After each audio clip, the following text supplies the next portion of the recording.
लक्षद्वीप की यात्रा करने के बाद प्रधानमंत्री ने यहां के टूरिज्म को प्रमोट किया, तो मालदीव के मौजूद सरकार को इससे मिर्ची कैसे लग गई?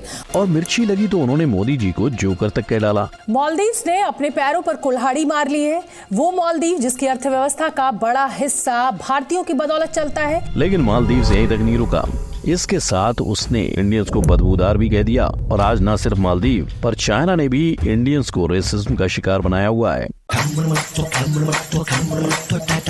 चाइना की एड्स में बात तो रोड सेफ्टी की हो रही है, लेकिन बिना कोई वजह उन्होंने इंडियंस को गंदा दिखाकर हमारा मजाक बना दिया। ऐसा ही मजाक यूक्रेन ने भी किया था, वो भी माँ काली के साथ। और अगर आप ध्यान से देखोगे तो माँ काली की एडिटेड फोटो और इस बोल्ड एक्ट्रेस का पोज बिल्कुल एक जैसा नजर आएगा। मगर क्या ऐसा ही मजाक कोई दूसरे धर्म के लोग सहते? नहीं ना। तो आखिर क्यों पिछले कुछ सालों में हर जगह से इंडियंस को भारी मात्रा में रेसिज्म का सामना करना पड़ रहा है? क्या ये सिर्फ एक कोइंसिडेंस है या फिर सोची समझी चाल? आइए जानते हैं। नंबर 1, कब जाना है? यूएसए के अंदर एक इंडियन औरत दिखते ही उसे धक्का मारा गया। मतलब एक तरफ हर दूसरा इंडियन यूएसए के लिए इतने पैसे खर्च करता है और वहाँ हमें गो बैक टू इंडिया कहा जाता है। और ऐसा सिर्फ एक बार नहीं हुआ। यूएसए के एक रेस्टोरेंट में जब एक इंडियन आदमी खाना खाने गया तो उसे डर्टी हिंदू कहकर धुतकारा गया। दूसरी तरफ एक इंडियन को गोरों की कंट्री में घुसपैठ करने वाला कहा गया। Why are your people invading our homelands? इतना ही नहीं, वहाँ इंडियन लोग तो छोड़ो, खुद पॉलिटिशियंस भी रेसिज्म का शिकार हुए हैं। वहाँ की कांग्रेस मेंबर प्रमिला जयपाल ने अपने ट्विटर पर 5 वॉइस कॉल्स डाले, जहाँ उन्हें खुलेआम गाली गलौज और रेसिज्म का सामना करना पड़ा था। इस ट्वीट के बाद कई लोग उनके सपोर्ट में तुरंत आ गए। लेकिन FBI के खुद की रिपोर्ट के अनुसार 198 सिखों ने यूएसए में हेट क्राइम का सामना किया। मतलब साफ है कि यूएसए के अंदर बढ़ते रेसिज्म को अब लगाम कसने की सख्त जरूरत है। आपको क्या लगता है? कमेंट में जरूर बताइएगा। नंबर 2, बिन बात का बतंगड़। 2023 में मालदीव जाने वाले सबसे ज्यादा हम इंडियंस ही हैं। इसीलिए आए दिन आपने सोनाक्षी सिन्हा से लेकर नेहा धूपिया तक सबकी मालदीव ट्रिप्स की फोटोज देखी होंगी। लेकिन इसी बीच और एक फोटो आई, एक्टर की नहीं पर नरेंद्र मोदी जी की, और लोकेशन मालदीव की जगह लक्षद्वीप था। इसलिए मालदीव के एक पॉलिटिशियन ने ये डाला कि कोशिश तो अच्छी है, लेकिन उस बदबू का क्या जो तुम्हारे कमरों में से नहीं निकलेगी।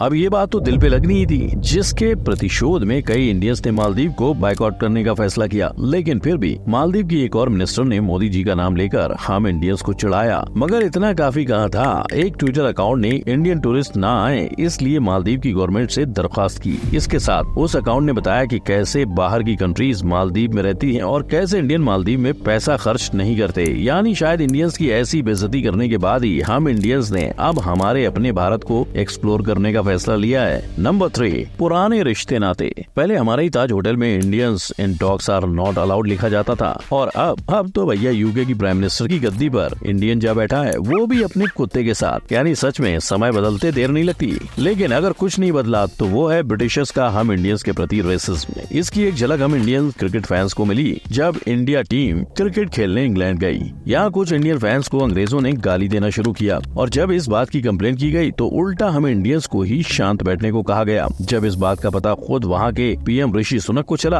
तो उन्होंने इस पर निराशा जताते हुए अपना खुद का भी किस्सा बताया। उन्होंने कहा कि जब वो छोटे थे और टीनेजर थे तब उन्हें यूके के अंदर कई बार रेसिज्म का सामना करना पड़ा था। वैसा ही किस्सा लंदन ऑक्सफोर्ड यूनिवर्सिटी में पढ़ती रश्मि सावंत का बना। जब वो उस यूनिवर्सिटी की प्रेसिडेंट बनी तब उसे साइबर बुलिंग यानी सोशल मीडिया पे रेसिज्म का सामना करना पड़ा। ये मामला इतना गर्म हुआ कि खुद इंडिया के एक्सटर्नल अफेयर्स के मिनिस्टर ने रेसिज्म के खिलाफ यूके को संदेश भेज डाला। Number 4, one side love. एक तरफा प्यार की ताकत ही कुछ और है, राइट? ये बात हम इंडियन से बेहतर कौन ही जानता है, क्योंकि ये एक तरफा प्यार है हमारा साउथ कोरिया के लिए। वरना आप ही सोचिए, जिन के ड्रामा और बीटीएस को इंडियंस ने इतना प्यार दिया, वो इंडियंस को अपने क्लब्स में क्यों जगह नहीं दे रहा? क्लब्स तो छोड़ो, जब कोई हिंदुस्तानी उनकी शॉप में जाता है और खरीदने के लिए किसी कपड़े को हाथ लगाता है तो जड़ से कोरियन आकर उस कपड़े को साफ करते हैं। You ever faced any form or type of racism or discrimination while living in Korea? When we go for shopping, when we take look at the dresses and all, then they come very fast, like they'll be sitting and relaxing. They just come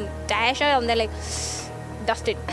Okay, I'm not buying. यही नहीं, वो हिंदुस्तानियों के बगल में बैठना तक नहीं चाहते। Have you ever experienced racism in Korea? In case I get on the subway, I sit somewhere. Person besides me will get up and go sit somewhere. पर क्या इसके सामने साउथ कोरिया की गवर्नमेंट ने कोई एक्शन लिया? Well, आप यकीन नहीं मानोगे कि कोरियंस के पूरी दुनिया पर रेसिज्म का धावा बोलने के बावजूद आज वहाँ कोई एंटी डिस्क्रिमिनेटरी लॉ नहीं है। इसका भुगतान आज न सिर्फ इंडियंस पर इंडियंस के साथ साथ घूम रहे कोरियंस को भी भरना पड़ रहा है। जब वहाँ एक इंडियन अपनी फीमेल को वर्कर के साथ सियोल की बस में ट्रेवल कर रहा था तो एक बूढ़े आदमी ने उस लड़की को बहुत भला बुरा सुना डाला, वो भी सिर्फ इसलिए क्योंकि वो एक इंडियन के साथ थी। तो भाई लोग, आप ही बताओ, हुआ ना ये एक तरफा प्यार? नंबर 5, अब की बार सीधा वॉर। जिस माँ काली की पूजा पूरा हिंदुस्तान करता है, उस माँ काली का ऐसा मजाक इंडिया को इस तरह जलील करने से पहले यूक्रेन की डिफेंस मिनिस्ट्री ने शायद एक पल के लिए भी सोच विचार नहीं किया था। उल्टे अमेरिकन एक्ट्रेस के फ्लाइंग स्कर्ट वाले फोटो की कॉपी बॉम्ब के धुएं पर बनाकर उन्होंने इसे वर्क ऑफ आर्ट बताया था। पर जैसे ही ऑनलाइन उसकी इस जुर्रत को बैकलैश मिला, वैसे ही यूक्रेन की सरकार हरकत में आ गई और उन्होंने इसके लिए अफसोस जताते हुए तुरंत माफी मांगी और इंडिया के सपोर्ट को इम्पोर्टेंट बताया।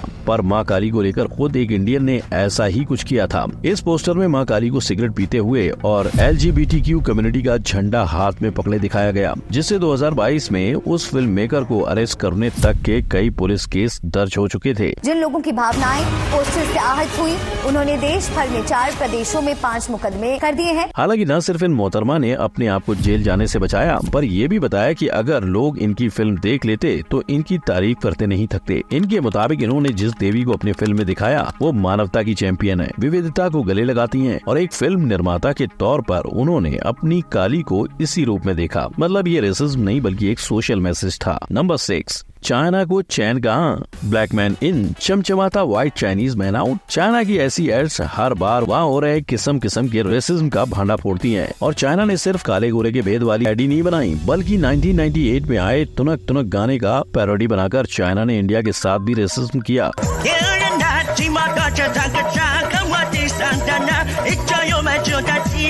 और चाइना यहीं तक नहीं ठहरा, पिछले दिनों iPhone 15 जैसी ही मार्केट में आया, ये झूठी खबर भी फैलाई गई कि इंडिया में बने आईफोन को यूरोप ने रिजेक्ट कर दिया। That the India-made iPhone 15 units are being diverted to China after being rejected in Europe for having quality issues. जिसके साथ चाइना के लोग इंडिया पे रेसिज्म कमेंट बोले तो इंडिया में बने आईफोन की करी जैसा स्मेल करने की बात तक कह बैठे। पर इस रेसिज्म का सच चाइना का डर था। चाइना आज की तारीख में 90% आईफोन्स बनाता है और इंडिया 7%। पर चाइना आगे चलकर इन नंबर्स के बदलने से ऐसा डरा हुआ है कि देश के साथ रेसिज्म करने से नहीं कतराया। और जब चाइना इस हद तक बढ़ने को तैयार है तो क्या हमें भी इनका जवाब पत्थर से देना चाहिए? वेल, इंडिया ने चाइना पे डायरेक्ट तो नहीं पर श्रीदेवी के इस फेमस गाने से इनडायरेक्टली अटैक जरूर किया था।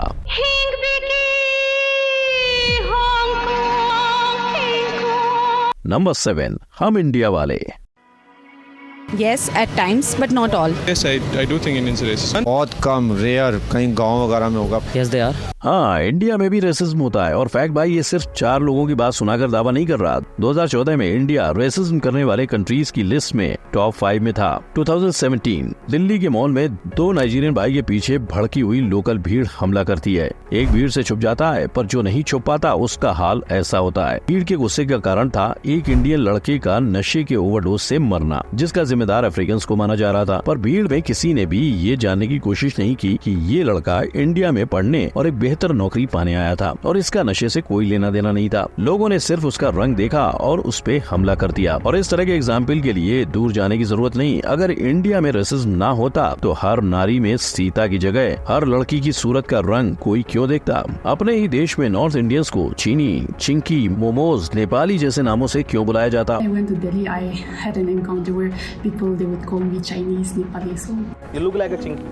I would call you chinky. आप मुझे क्यों ऐसे बोल रहे हो बार-बार? पर अफसोस इस बात का है कि इंडिया आज से नहीं हमेशा से रेसिज्म का शिकार रहा है। आखिर इंडिया में जात पात के नाम पर बटे लोग भी एक तरह से रेसिज्म का ही तो शिकार हो रहे हैं। नंबर 8, मजबूरी है मजदूरी है। जर्मनी को इंडियंस दूसरा कनाडा बनाने पे तुले हैं और रिपोर्ट की माने तो आने वाले वक्त में इंडिया से जर्मनी जाने वाले लोग वहाँ का सबसे बड़ा टैलेंट होंगे। लेकिन हैरान करने वाला डेटा ये है कि जब जर्मनी में रहने वालों से ये सवाल हुआ कि जर्मनी में रेसिज्म है या नहीं, तो 90% लोगों का जवाब हाँ था और 50% का ये मानना था कि वो एक रेसिस्ट सोसाइटी में रहते हैं और वहाँ लोगों के साथ सिर्फ रेसिज्म को लेकर भेदभाव नहीं होता। 2022 में रेसिज्म और डिस्क्रिमिनेशन के केसेस जर्मनी में 43% थे। वहीं लोगों के साथ उनकी एज, जेंडर, डिसेबिलिटी जैसे कई चीजों को लेकर भी भेदभाव हो रहा था। पर अगर आप सोचते हैं कि ये जानकर वहाँ जाने वालों की गिनती कम हुई तो आप गलत हैं। 2024 की रिपोर्ट का दावा है कि वहाँ जाने वालों की गिनती बढ़ रही है, जिसके पीछे लोगों के काम की मजबूरी है, जो सब जानते हुए भी वहाँ जाने को मजबूर हैं। तो भाई लोग, ये थी कुछ ऐसी कंट्रीज जो हम इंडियंस को रेसिज्म का शिकार बनाती हैं। पर क्या इससे हम चुके?